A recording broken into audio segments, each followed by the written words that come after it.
Последно издание на Дневникот за денес. Еве ги насловите. Кумановци не се откажуваат од летување во Грција. Од денеска почнуваат да важат новите квоти за приватните аптеки. Луксембург го почнува 6-месечното председавање со ЕУ. Перо Антич од синоќа е нов член на турскиот Фенербахче, пошто заврши неговата авантура во НБА. За повеќе содржини по краткиот блок реклами. Останете со нас.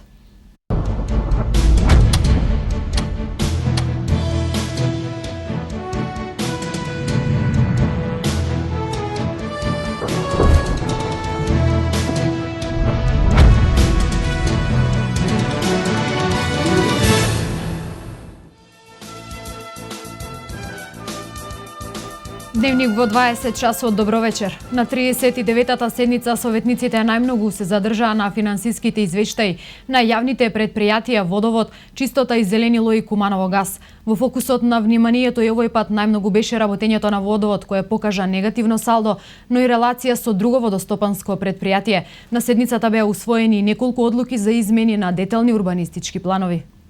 Работата на јавните предпријатија беше главната тема на расправа на 39-та седница на Општинскиот совет на Куманово. Најмногу прашања беа упатени кон директорот на Водовод, од каде и овој пат беше прикажано негативно салдо во работењето. Советниците прашуваа и што се случува со односот со другото водостопанско предпријатие, односно со Кумановско-Липковско поле, дали се плаќа месечната рата за испорачана фактурирана вода и зошто не е подпишан договорот со кој ќе се регулираат односите помеѓу двете предпријатија. Да е тука директорот на водостопанство и тој ќе изнесе документи, ќе изнесе факти и сите ќе добиеме впечаток дека е во право. И двајцата сте во право, а граѓаните немаат вода. Ние не сме тука да судиме кој е во право, кој не е. Бараме да се изнајде решение и граѓаните да се го добијат она што по сите стандарди го заслужуваат и треба да го има. Ја ве прашав дали има договор. Вие ми рековте дека има договор, ама не спомнате дека тој договор е само успех. Значи никаде нема писмен договор што е договорено како што на кој што може да се повика. Усмено може секој да кажеме што сака. Лани бевме со позитива од 1 милион денари, сега сме со загуба од 3 милиони денари. Договорот не е подпишан, затоа што од водостопанство Кумановско-Липковско поле се бара мерно место да биде на 11 километри од местото каде што ние примаме вода во филтер станица. Значи за тие 11 километри немаме никаков податок кој се има приклучено и кој се ја користи таа вода за наводнување као техничка вода. Значи бараме да се направи комисија која ќе го помине цел тој регион, кој ќе ги исклучи, значи овие диви приклучици, тука ќе биде потребна интервенција и од МВР, и од инспекција, од Министерството за транспорт и врски, Министерството за финансии, затоа што Министерството за правда, затоа што тука се работи за кривични дела, па дури тогаш можеме да подпишеме договор. Во мај исплатена фактура за јуни месец, се уште не е добиена, што ја добиеме за јуни месец, ќе платиме за јуни месец. Советниците имаа забелешки на работата на Чистота и Зеленило. Беше нагласено дека нема доволно контейнери и дека недоволно се чистат приградските населби. Тоа е оперативно работење. Верувате дека со застарени камиони, односно од постар тип доаѓаме во ситуација да имаме дефекти, тоа е нормално оперативно работење во вакви дејности и се надевам дека по набавка на резервните делови ќе се санираат и се ќе дојде во најдобар ред, бидејќи ние мора да одговориме кон потребата на граѓаните за изнесување на смет и затоа сега работиме и во ноќните часови, меѓутоа ова е само еден сегмент, односно еден период когаш овој проблем, технички проблем ќе се надмини. И овој пат советниците се интересираа за гасификацијата. Од надлежното предпријатие изјавија дека проектот се одвива согласно планот и динамиката. На оваа седница вообичаено во вториот дел беа изгласени 17 одлуки за измени и дополнување на урбанистички планови на неколку локации во градот. Мостот на улицата Црнотравска и населбата Јоско Илиевски се уште стои разрушен од надојдените води и покрај поднесената граѓанска иницијатива од страна на жителите и одобрените парични средства од општинска каса, никој не дојде да го санира мостот, се жалат револтираните граѓани кои бараат итно решение за овој проблем. Граѓаните од населбата Јоско Илиевски се соочуваат со уште нерешениот проблем на разрушениот мост, кој ги поврзува со улицата Црнотравска. Од месец февруари мостот е разрушен од надојдените води, кои покрај поднесената граѓанска иницијатива од жителите одобрените пари од општината, се уште не е саниран, велат жителите од населбата. Во населбата Јоско Илиевски пред 5 месеци од поројните дождови, како последица се струши мостот. И бидејќи потоа дојде од градскиот совет и дојде работниците работаа некои 2-3 сата и го уништи уште повеќе мостот. Потоа зазедоме иницијатива во тоа што градскиот совет даде одобрение да се направи мостот, да се санира, фактично да се прави нов мост. И ние се соочуваме со големи проблеми овдека затоа што ова е клуста артерија во која што ние се повезуваме со градот. И имаме големи проблеми бидејќи имаме стари луѓе, болни, имаме исто и деца кои се плашат да одат во школа, имаме и случаи каде што детето и падне и да го спасиме. Мостот представува голем ризик за сите. Од разрушеноста не може ниту едно возило да помине. Децата и жителите мораат пеш да одат, а при тоа да внимаваат да не бидат жртви на мостот. Упатуваат апел општината што е можно поскоро да го реши нивниот проблем, кој е на само 500 метри од централното градско подрачје. Поминуваат со голем нивниот ризик, деца не може да идат, стари измоштени. Не дај Боже да има некој смртен случај, не може да се ви сам ги гледате кола како во кафана да одиме да слушаме музика до оваа страна на таа страна. Луѓе има приватен бизнис, не може да работат. Јас би апелирал уште еднаш до град, пошто знам дека сега е летот на одмори, да смогнат сили во овој септември кога ќе дојдат сите, ќе се вратат од одмори и да не излезат на сустав. Страмота, центар на градот сме 500 метри градот, тука имаме до градскиот площад. Страмота. Но ова не е единствениот проблем на жителите на Црнотравска. Додаваат дека немаат ни осветлување за кое уредно издвојуваат средства до општинската каса. Разрушениот мост, ископаната улица без осветлување само по себе е ризик за сите граѓани од сообраќајни незгоди кои поминуваат тука. Посочија на крајот револтираните граѓани од овој дел на Куманово, барајќи да се најде итно решение за мостот. Во сите средни училишта во Куманово останаа непополнети повеќе ученички места по пријавувањето во јунскиот уписен рок. Најголем број запишани има во гимназијата Гоце Делчев, а најмалку во средното училиште Киро Бурнас. Со намалувањето на критериумите во августовскиот уписен рок се очекува пополнување на слободните места во училиштата.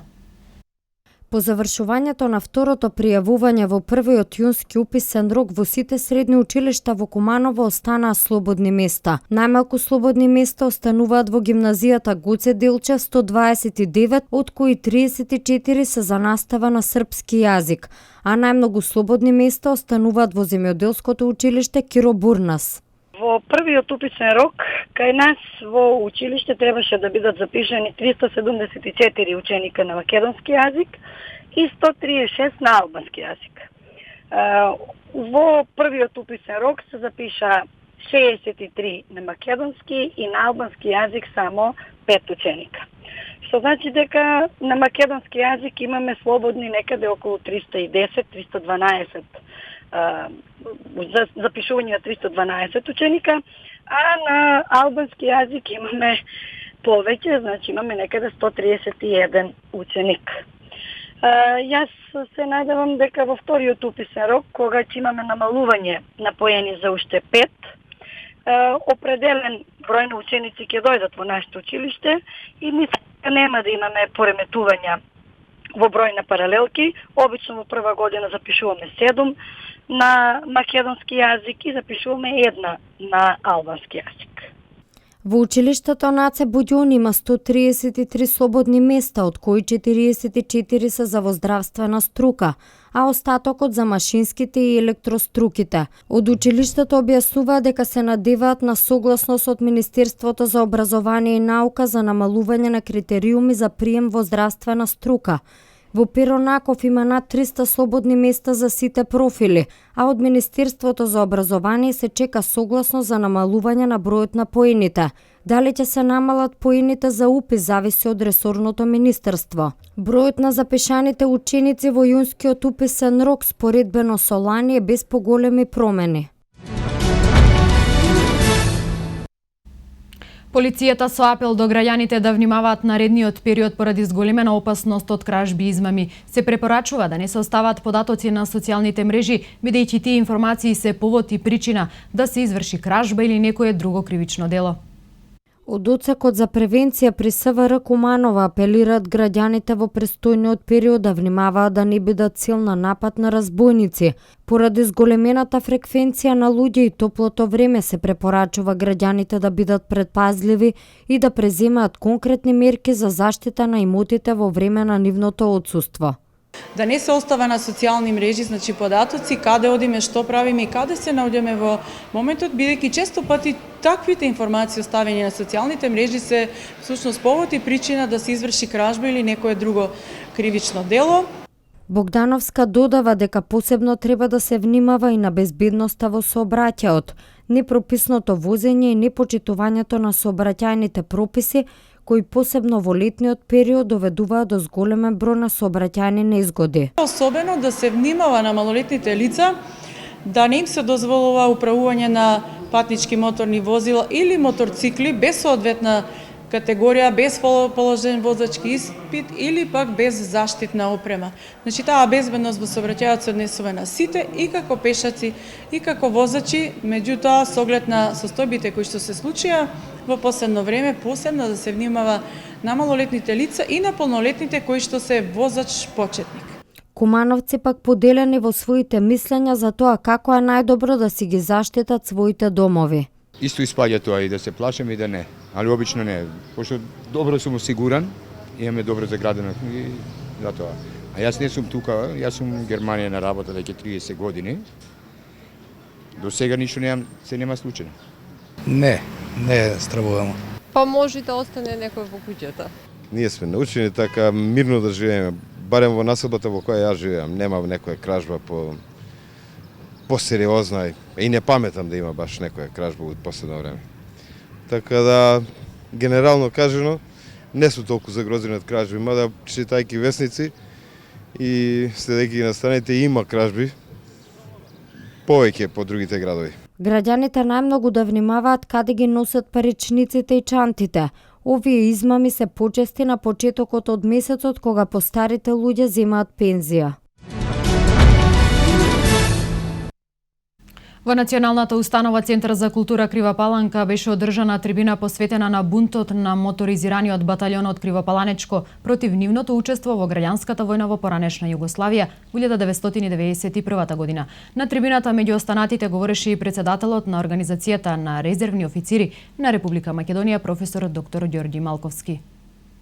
Во организација на Сдруженијето на резервни официери на Република Македонија во Кривопаланечкиот дом на културата се одржа трибина посветена на бунтот на моторизираниот баталјон од Кривопаланечко против нивното учество во радовите на JNA во граѓанската војна 1991 година. На 30 јуни се одбележува 24 годишнината од формирањето на баталјонот на резервни офицери од Кривопалане и неговиот бунт на непослушност за учество во борбените судири во Вуковар, на територијата на поранешна Југославија, каде се водеше братоубиствена војна за туѓи интереси. Беше порачано на трибината. На трибината говореше председателот на Организацијата на резервни официери на Република Македонија, професор доктор Ѓорѓи Малковски, кој истакна дека со оваа побуна Крива Паланка уште еднаш се запиша во македонската историја. На 30 јуни, пред точно 24 години, се навршува годишнината од формирањето на тогашниот Кривопаланечки баталјон, кој што беше резервен состав во тогашната Југословенска народна армија. На овој ден се изврши таа мобилизација и луѓето, од прилика околу 800 луѓе беа мобилизирани од Кривопаланка и Кривопаланечко за да одат и да се борат за туѓи интереси.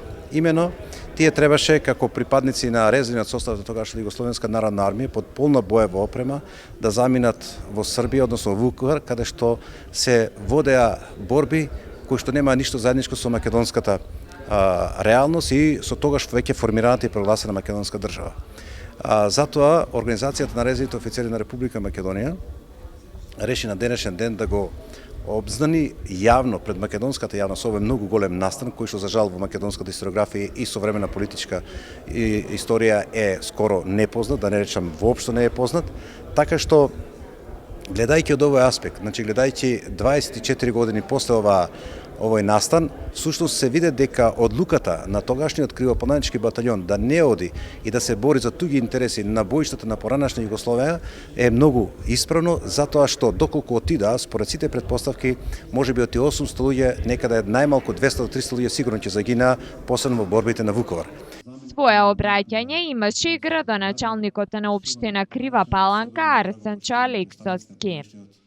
Овој подвиг представуваше мощен значаен настан од нашата понова историја, бидејќи со ова одбивање на наредбата на ЈНА започна и осамостојувањето на Република Македонија како посебна држава. Особено сме горди, бидејќи овој настан се случи токму од нас кривопаланчани и може слободно да кажеме дека ние во она време на безбедност, на несигурност, знаевме да кажеме не на една војна која не е наша и во која ние не требаше да бидеме топовско месо, а за остварување на целата на некои болни умови. Со превземањето на караулите, Рамна Нива, Деве Бајри и Коприва од страна на кривопаланичките резервисти, беа поставени темелите на самостојноста на македонската држава. Особено е значајно единството на сите членови на батальонот и тогашното граѓанство, беше кажано на трибината.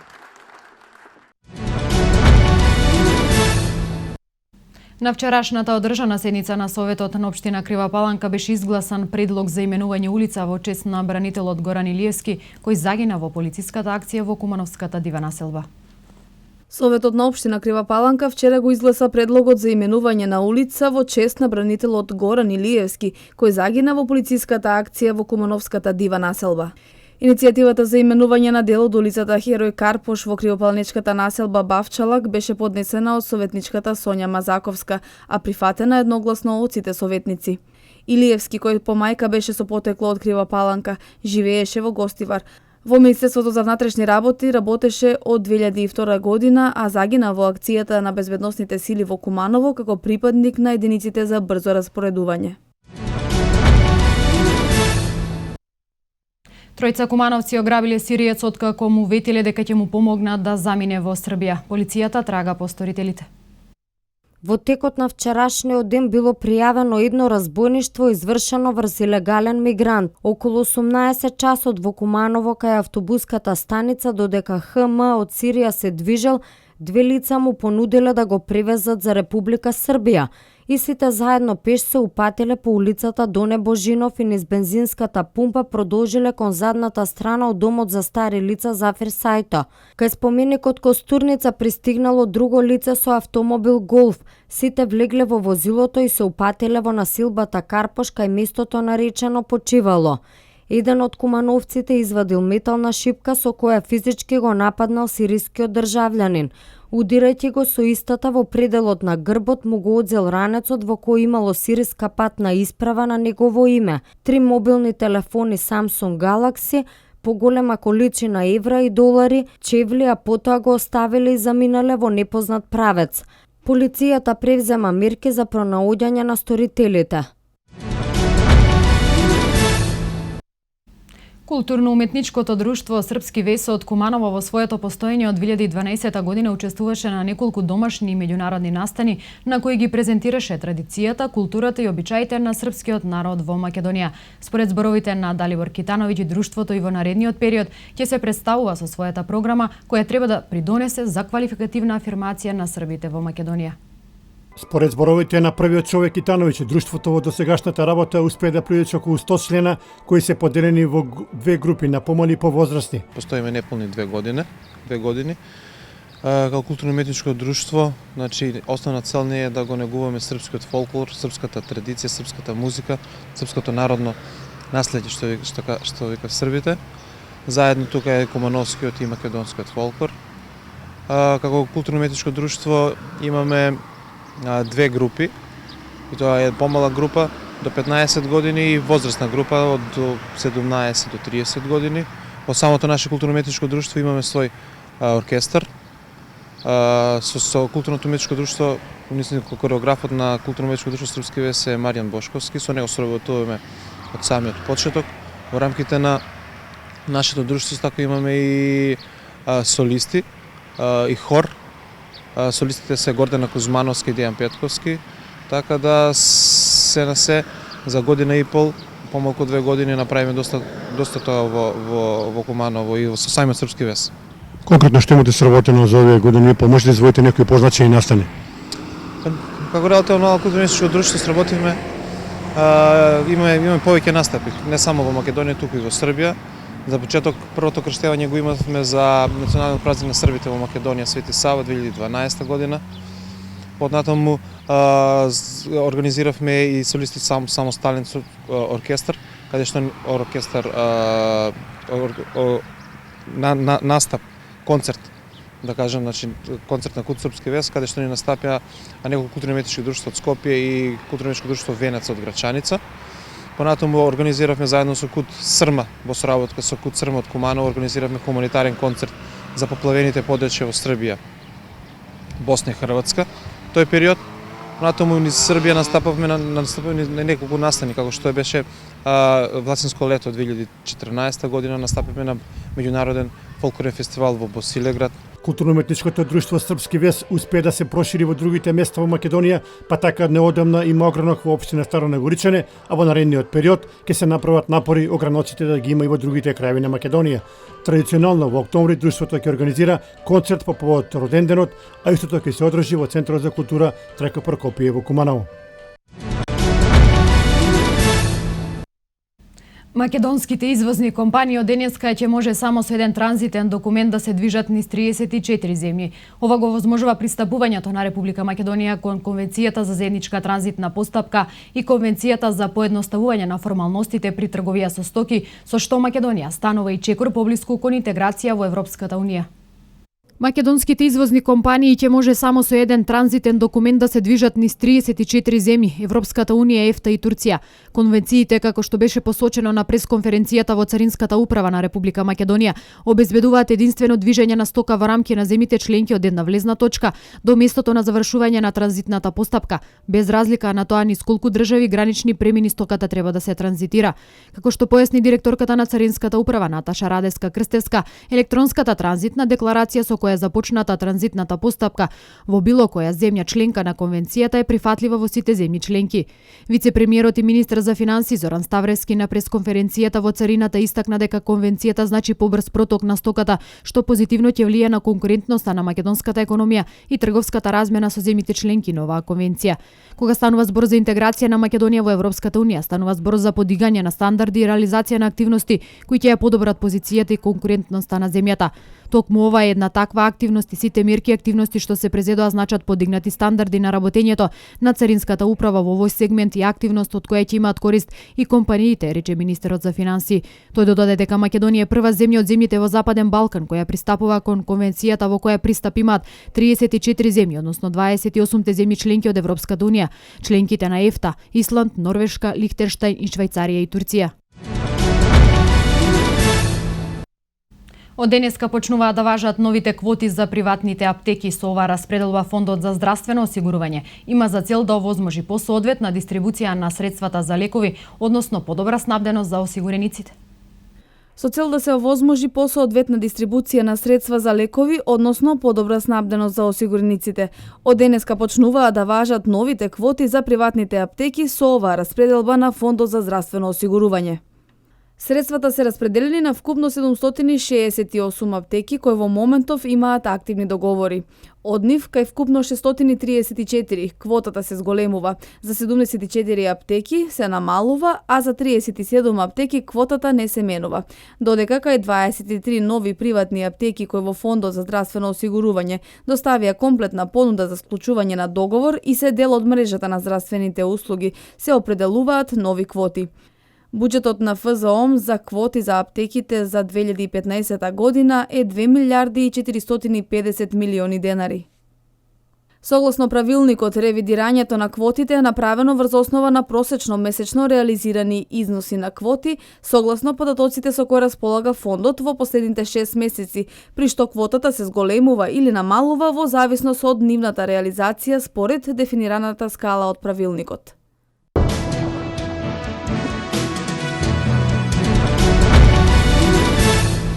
Луксембург го почнува 6-месечното председавање со Европската Унија. Русија ја преиспитува одлуката за независност на балтичките земји. Вести од светот. Луксембург денеска го презема од Летонија 6-месечното председавање со ЕУ, а имајќи предвид дека тоа ќе биде 12 пат ова мала земја да председава со Унијата откако е воведен ротирачкиот систем. Се очекува тоа да помине без поголеми потреси. Председавањето, како што е најавено, ќе се заснова врз 7 столбови: поттикнувањето на растот, инвестиции и вработувања, продлабочување на социјалните димензии на ЕУ, управување со миграциите, фокус врз дигитализацијата на единствениот пазар, промоција на конкурентност, одржливиот развој и јакнење на улогата на Унијата на глобалната сцена. Меѓу приоритетите за следните 6 месеци, Луксембург го нема ставено проширувањето на ЕУ, веројатно затоа што не се очекува да се направат големи чекори во тој процес.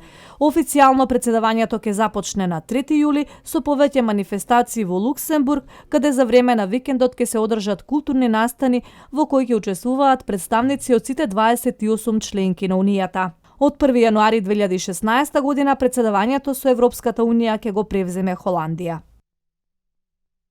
Рускиот државен обвинител ја преиспитува законитоста на одлуката од 1991 за прогласување на независноста на трите балтички држави од Советскиот сојуз, изјави портпаролот на обвинителството. Овој потекст следува поминато годишната одлука на оваа канцеларија дека Крим бил нелегално даден на Украина во 1954 и го вклучи алармот во Литванија, Летонија и Естонија. Литванската председателка Далија Грибускаите во својата бесна реакција изјави дека никој нема право да се заканува. Нашата независност е стекната со крвта и жртвите на литванскиот народ, рече таа. Двајца пратеници од мнозинството од партијата Обединета Русија во нивна жалба до обвинителството истакнуваат дека одлуките на Државниот совет на Советскиот сојуз со кои Естонија, Летонија и Литванија добиле независност се нелегални. Ова иницијатива можеби нема да предизвика големо внимание во Русија, каде што некои високи представници изгледа се скептични во врска со тоа. Не сум слушнал ништо за вакво преиспитување, изјави рускиот министер за надворешни работи Сергеј Лавров во Виена. Она што го знаме дека имаме добри дипломатски односи и меѓудржавни договори со овие балтички земји, додаде тој.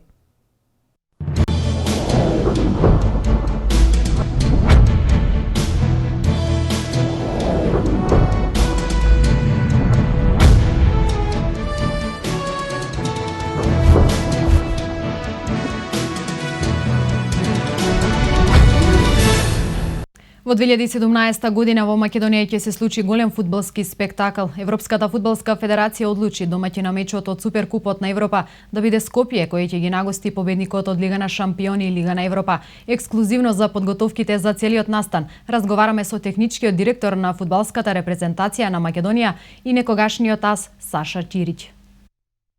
Македонија во 2017 година ќе биде домаќин на голем фудбалски спектакл на арената Филип II, ќе се одржи финалето од Суперкупот на Европа, а за таа цел Фудбалската федерација на Македонија заедно со сите структури во државата подготвува план и програма за реализација на овој голем настан. Во врска со настанот разговаравме со техничкиот менаџер на фудбалската селекција на Македонија Саша Чирич за неговите првишни импресии по добивањето на организацијата. Па дефинитивно не очекува голем спектакл 2017 година тука во Скопје во Македонија. Фудбалската федерација на Македонија доби довербата на УЕФА за организација на еден ваков ексклузивен надпревар помеѓу победникот на Лигата на шампиони Лига на Европа за сезоната 2016-2017, што значи на нашиот терен ќе продефилираат врвни звезди на европскиот фудбалски врв.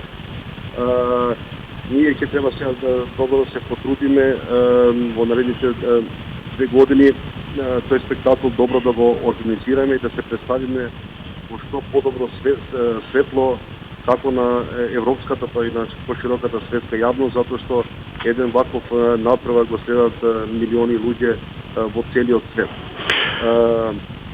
Со самото доделување на овој натпревар УЕФА покажа дека има одлична соработка со Фудбалската федерација на Македонија и во нас е добиват еден партнер кој дефинитивно посветено ќе работи за успешна организација на еден ваков фудбалски настан, што за нас ќе значи дека ако добро го организираме овој натпревар и автоматски уште еднаш ќе истакнеме кандидатурата за организатори на еден натпревар од Европското првенство, европските првенства кои од 2020 година ќе се играат низ цела Европа и тоа е нашата цел.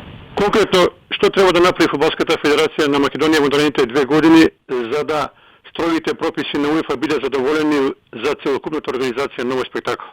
Ова што се го рековте, УЕФА има строги правила и принципи кога се работи за организација на еден ваков надпревар.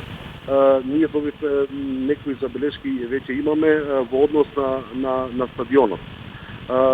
Нормално сега се состави една комисија, ќе се проценат сите проблематични места кои ги има таму на стадионот и активно ќе се работи на отстранување на тие проблеми, нормално во соработка со град Скопје и се надеваме на помош на владата на Република Македонија. Значи сите заеднички ќе мораме да работиме на отстранување на тие проблеми за да перфектно биде организиран тој надпревар. Се не би навлегол во детали, затоа што има не се некои големи проблеми, меѓутоа сепак би ги напоменал паркинг местата кои беа посочени како еден од поглавните проблеми. Нормално тревата ќе треба да се промени и да се одигра тој надпревар на една врвна квалитетна трева. Мислам дека сите тие проблеми имаме сила, имаме моќ да ги решиме, да се справиме со нив и како што реков, во што подобро светло да се представиме, не само да се представиме како добри организатори, туку ние и севкупно Скопје и Македонија треба се представиме како добри домаќини, како гостоприемни домаќини, затоа што сигурно ќе не очекува инвазија на навивачи на двете екипи кои тогаш ќе се натпреваруваат. Како се чувствувате во Фудбалската федерација на Македонија? На некој начин ова представува круна и на вашата работа и сите залагања за доброто на фудбал во Македонија? Па навистина сме пресечни. Владе добро расположение тука кај нас, се надевавме, малку бевме скептични затоа што ја изгубивме кандидатурата за 2020 година за организација на еден надпревар од Европско првенство, кој ќе стира, како што реков, ни цела Европа. Меѓутоа со ова ни потврди УЕФА дека сепак смета на нас и дека со една самопрегорна работа, со една добра организација може да се надеваме во иднина не да останеме не само на Суперкупот, него и на други спектакли што ги организираат УЕФА да не ги додели на нас. Во секој случај веруваме дека Македонија ќе направи се да овој голем спортски настан биде организиран на највисоко ниво. Селекцијата на Аргентина е вториот финалист на Копа Америка откако во полуфиналето го декласира Парагвај со 6-1. Познатиот бразилски фудбалски ас Робинјо кариерата ја продолжува во кинескиот шампион Гванџу. Младата репрезентација на Шведска е новиот шампион на Европа за фудбалери до 21 година, откако во финалето по подобро изведување на пенали ја совлада Португалија. На Копа Америка во големото финале ќе играат селекциите на Аргентина и Чиле. Гаучоците вчера во второто полуфинале ја декласираа селекцијата на Парагвај со 6-1. Слабите игри во изминатиот период аргентинците го историја врз парагвајците, на кои не им дадоа никакви шанси за победа. Головите за расположените аргентинци ги постигнаа Ди Марија на 2 пати, Рохо, Пасторе, Игуаин и Агуеро. Стрелец за Парагвај беше Бариос. Водечката звезда Меси и овој пат не успее да постигне гол, меѓутоа успее да асистира на 3 пати. Аргентинците веќе 22 години чекаат на освојување на пехарот, а дали ќе успеат против мощни силните чилијанци, останува да видиме. Бразилскиот фудбалски ас Робинјо потпише договор со кинескиот шампион Гванџу за годишна плата од 12 милиони евра. Во кинескиот тим покрај Робинјо настапува и Паулињо, а тренер на екипата е поранешниот селектор на оваа земја Сколари. Искусниот нападјач во Милан Во изминатиот период настапуваше како поземен фудбалер во Сантош, клубот каде ги направи првите фудбалски чекори.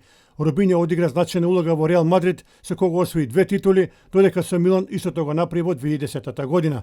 Во последните години Кина станува атрактивна за многу фудбалери поради одличните финансиски услови кои ги нуди. Младата фудбалска репрезентација на Шведска неочекувано стана шампион на Европа за фудбалери до 21 година, откако ја совлада селекцијата на Португалија. Иако пред турнирот швеđаните не беа фаворити за насловот, сепак викинзите на сите мечеви прикажаа голема борбеност и фудбалско знаење и заслужено стаса до пехарот.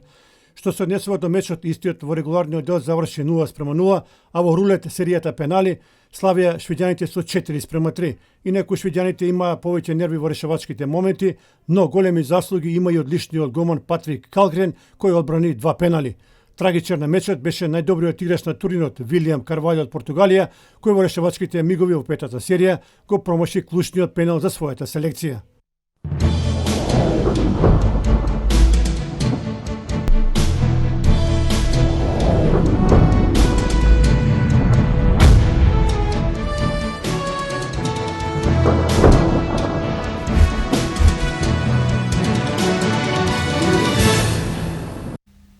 Ќе имаме ли вистинско лето кога се во прашање температурите, погледнете од временската прогноза за североистокот.